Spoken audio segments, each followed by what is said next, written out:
అయితే ఇక్కడ ఏంటంటే మీ ప్రతీకారం ఎంత పెరిగి పెద్దదయ్యింది అంటే కనుక డైవర్స్ అనేటటువంటి అంశం ఏదైతే ఉందో అది కేవలం ఒక నామమాత్రపు ఒక అంశం లాగా మారిపోయి మీ శత్రుత్వం అన్నది కంటిన్యూ అయిపోయింది. అంటే ఏంటంటే మీ పెళ్ళి అనేటటువంటి అంశానికి అసలు మీనింగ్లెస్ అన్నది మారిపోయింది అనిపిస్తుంది మ్యామ్.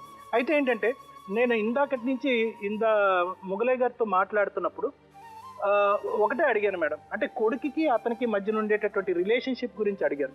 ఇందులో చాలా సస్పిషియస్ యాంగిల్స్ ఉన్నాయి మేడం. ఆవిడ చెప్పేటటువంటి ఒక ట్రైన్ ఆఫ్ థింకింగ్ ఒక విధంగా ఉంటే అతను చెప్పేటటువంటి ట్రైన్ ఆఫ్ థింకింగ్ ఇంకో విధంగా కంప్లీట్లీ కాంట్రాస్టింగ్లీ డిఫరెంట్గా ఉన్నాయి మేడం. ఫ్రమ్ ద టైం ఆ అబ్బాయిని హాస్టల్లో జాయిన్ చేసిన దగ్గర నుంచి అంత్యక్రియలు పోస్ట్ మార్టం తర్వాత అంత్యక్రియలు జరిగేంత వరకు మీ ఇద్దరి యొక్క ఆలోచన ఏదైతే జరిగినటువంటి సర్కమ్స్టాన్సెస్ వివరించేటటువంటి పద్ధతి ఏదైతే ఉందో అస్సలు పొంతనే లేదు. అంటే పొంతన లేకపోవటానికి కారణం ఏంటంటే కనుక ఆ బాబుని ఆ కొడుకుని ఒక కొడుకులాగా మీరిద్దరు చూడలేకపోయారు. ఆ అబ్బాయిని పంచుకునేటటువంటి ప్రయత్నం చేశారు. ఆ అబ్బాయిని ఒక పావుగా వాడి పోటీ పడ్డారు. కొడుకు అనేటటువంటి ఒక మాట ఉపయోగించినా కూడా మీ శత్రుత్వానికి మీ పగలు పెంచుకుని ఒకరి మీద ఒకరు ప్రతీకారం తీర్చుకోవటానికి ఆ అబ్బాయిని వాడుకున్నారు. ఆఖరికి ఆ అబ్బాయి కాళ్ళ వేళ పడి నా తండ్రిని చూపెట్టండి అని వేడుకునేటటువంటి పరిస్థితి. మీరిద్దరూ కలిపి ఏం డిస్కషన్ చేసుకున్నారో మాకు తెలియదు, కానీ ఆ అబ్బాయిని తీసుకెళ్లి తల్లి తండ్రి ఇద్దరూ లేనటువంటి కుర్రోడు కింద మార్చేసి ఆఖరికి దురదృష్టకరమైనటువంటి పరిస్థితుల్లో ఆ అబ్బాయి చచ్చిపోయేటటువంటి విధంగా తీసుకురావటం అన్నది, అంటే నేనేమనుకుంటున్నా అంటే చచ్చిపోకముందే ఆ అబ్బాయి మానసికంగా చచ్చిపోయాడేమో అనిపిస్తూ ఉంటుంది అనమాట. మీ యుద్ధాల మధ్యన ఆ అబ్బాయి ఒక పావు అయ్యి మానసికంగా ముందే చనిపోయాడు. ఆ తర్వాత ఏ విధంగా చనిపోయాడు అన్నది ఎవరికి అర్థం కాలేదమ్మా. ఈ మొత్తం అంశం వల్ల ఏంటంటే మేడం, అంటే చాలా ఫ్యామిలీస్లో పిల్లలు చనిపోతూ ఉంటారు.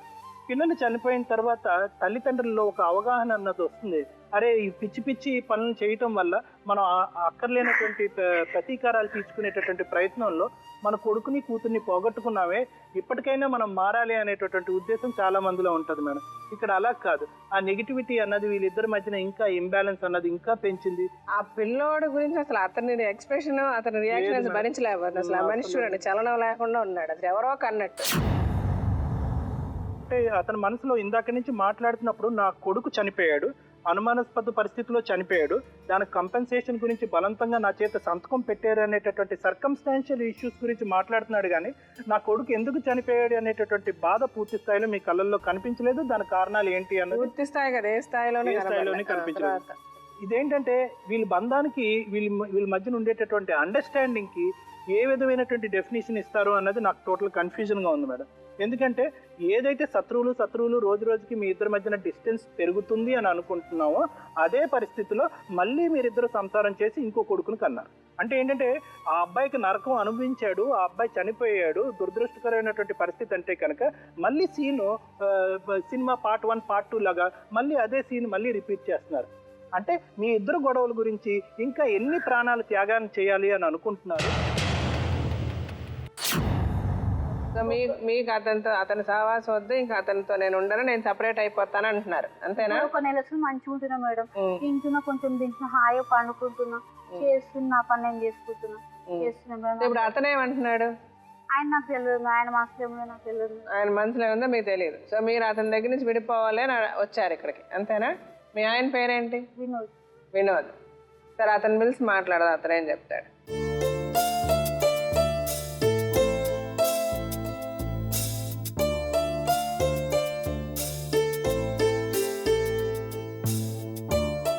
ఏంటి ప్రాబ్లం వినోద్ గారు మీకు సుజాతకి? నాది 2009 ఆపరేషన్ అయింది, not operation, open heart surgery అయింది.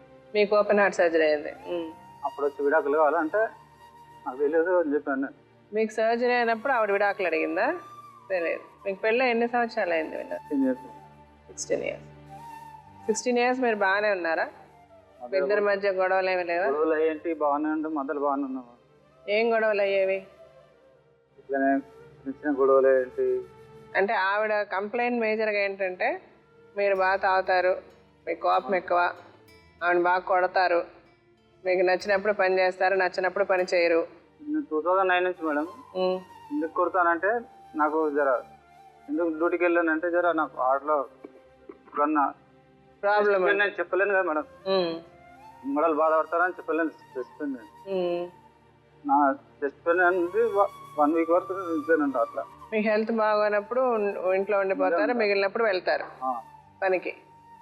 అంటే 2009లో పెళ్ళయిందా మీకు? 2007 2001లో పెళ్ళయింది. అంటే అంతకుముందు రెగ్యులర్గా పనికి వెళ్ళేవాళ్ళ? నువ్వు మీకు 2009 నుంచే మీకు చెస్ట్ పెయిన్ వచ్చింది, అంతకుముందు లేదు? 2006లో వచ్చింది మేడం పెయిన్ అయితే. 2006 అనేది పెయిన్ ఉంది నాకు, అట్లా పెయిన్ ఉంది. మంచి ఇట్లా లావ కావడం అయిపోయాను అంతే. నేను ఇట్లా తినడం వల్ల అవుతున్నానేమో అనుకుని నేను అలా అనుకున్నాను. ఫుడ్ అలా అనుకున్నాను కానీ నాకు తెలియదు. ఈమె నా ఎంబడి 2007 వచ్చిన ఎంబడే లేదు. ఈమె ఎక్కడుంది ఈవిడ? అలా మొన్న ఇంటికాడ. ఎప్పటి నుంచి? 2007 నుంచి మేడం. అంటే 2001 నుంచి 2007 వరకు మీతోనే ఉన్నారా? మేడం అప్పుడు బాగానే ఉండింది ఆవిడ? బాగానే ఉండేది. కొట్లాడుకునే వాళ్ళం, తిట్టుకున్నాం, కొట్టుకున్నాం, మళ్ళీ వాళ్ళ ఇంటికి పోయేది, మళ్ళీ వచ్చేది. అంటే మీరు కోపం వచ్చినప్పుడు ఆవిడని ఇష్టం వచ్చినట్టు కొట్టేవాళ్ళ? అలా ఏం లేదు మేడం. మీరు రక్తం వచ్చేటట్టు కొట్టేవాళ్ళు అంట కదా? లేదు మేడం.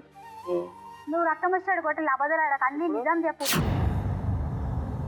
ఎన్నిసార్లు కొట్టావు రక్తం వచ్చేటట్టు? ఎన్నిసార్లు కొట్టలేవు నన్ను? వేరంతో సంబంధం పెట్టుకోలే. పేరు మచ్చ చూపి, మచ్చ గుర్తు వేయించుకొని చూపి మచ్చ, దాని పేరు 2006లో మేడం. పెళ్లికి ముందు ఆ అమ్మాయి ముందు నేను 95లోనేమో పేరు రాపించుకున్నాను. దాని తర్వాత నేనైతే అక్కడ పోలేదు, చేయలేదు. అక్కడ మళ్ళీ తర్వాత అక్కడ వెళ్ళలేదు, నేను ఏం చేయలేదు. ఈ 2000 మా కాక చనిపోయింది మధ్యలో. 2000లో మా కాక చనిపోయింది. వీళ్ళు పెళ్లి కాకముందు నన్ను పిలిపించుకొని 10 సార్లు పిలిపించుకోరు మేడం. పిలిపించుకొని టార్చర్ పెట్టింది నన్ను అయితే. ఏమని? ఎందుకు? ఇవి గాజులు మింగిందని ఒకసారి పిలిపిస్తారు. మా అమ్మకు తెలియదు కూడా. మళ్ళీ నేను పోయినా, సడన్ గా వచ్చి ఇట్లా ముంగడ కూర్చుంటే నేను ఏమైందమ్మా అంటే ఇట్లా గాజులు మింగిందంటే ఎవరికైనా బాధనే అనిపిస్తుంది కదా మేడం. నేను సరే చేయగలుగుతాం, మా కాక చెప్పిన ఇప్పుడే ఆవిడ ఎక్కడుంది ఏంటి మాట్లాడాలి చెయ్యాలి అన్న ఆలోచన మీకు రాలేదమ్మా? అప్పుడు నాకు తెలియదు మేడం, నేను 9th క్లాస్ అవుతున్నా, నాకు తెలియదు మేడం. నీకు తెలవనప్పుడు అలాంటి పనులు చేస్తారా? ఆల్రెడీ పెళ్ళైపోయి భార్య ఉందన్న అతనితో వెళ్ళిపోయి మీ ఇంట్లో వాళ్ళతో చెప్పకుండా పెళ్లి చేసుకుంటారు ఎవరన్నా? అలా చేస్తారు ఎవరన్నా? తెలియదు మేడం.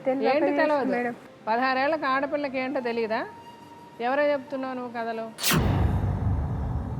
నువ్వు 9వ తరగతి చదువుతున్నప్పుడు ఎవడో వచ్చి నాకు పెళ్ళాం ఉంది అని చెప్పి పెళ్ళాం ఒంట్లో బాలేదంటే ఆడితో వెళ్ళిపోయి పెళ్లి చేసుకుంటారు ఎవరన్నా? ఇప్పుడు ఆ పిల్లవాడిని కానీ కూర్చొని ఏడుస్తున్నారు.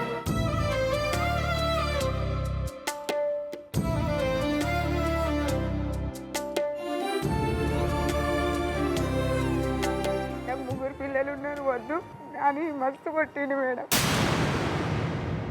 కొడితే కూర్చో నువ్వు గోళీలు వేసుకోవాలి, గోళీలు వేసుకుంటేనే అది పోగొట్టుకుంటేనే నీ తడికి వస్తే నీ తడ సంసారం చెప్తానన్నాడు. ఈయన వచ్చిన కొద్దీ ఆమె గుంజుకోపోడు, ఆమె వచ్చి నన్ను కొట్టుడు. కుస్తలు లాక్కపోయింది మేడం. కులం అన్నారు. మరి ఈ బాబు నీకే పుట్టినా అని అడిగింది. అడిగితే నాకు పుట్టలేదన్నాడు. పుట్టలేదంటే మరి ఎవరికి కుట్టిరు చెప్పు అని అన్నీ నేనన్నా. అంటే నేను టెస్ట్ చేయించుకుంటా అన్నాడు మేడం. లేనా కానీ పడి ఉన్నావు మేడం. ఉన్నా కానీ ఆమె ఒకసారి వచ్చి మీద పడి కొట్టింది మేడం. ఫోన్ వచ్చి నువ్వు నన్ను ఇబ్బంది పెట్టినా నేను చెప్తా, నన్ను గుంజినా నేను చెప్తాను నేను నీతో అని అన్నది మేడం. 2-3 సార్లు అన్నది. అయితే ఏం కావాలన్నా నన్ను పెళ్లి చేసుకుంటేనే ఇచ్చి పెడతాను. నువ్వు ఏదంటే నేను ఎప్పుడంటే అప్పుడు నీ ఇంటికి రావడానికి రెడీగా ఉన్నా అని చెప్పాను. నాకు ఇప్పుడు కావాలి నువ్వు, నేను నాకు అవసరం లేదు అదంతా, ఉంటావా ఉండవా? ఏం లేదు మేడం, కోపం వచ్చింది ఘోరంగా. కట్టేసిన మేడం, కట్టేయగానే సపరేట్గా పడుకుంది మేడం. వెళ్ళేసినాక కథం తెల్లారు లేచింది మేడం. నన్ను ఇట్లా వేసిండు అట్లా వేసిండు అని వాడంతా లొల్లి పెడుతుంది.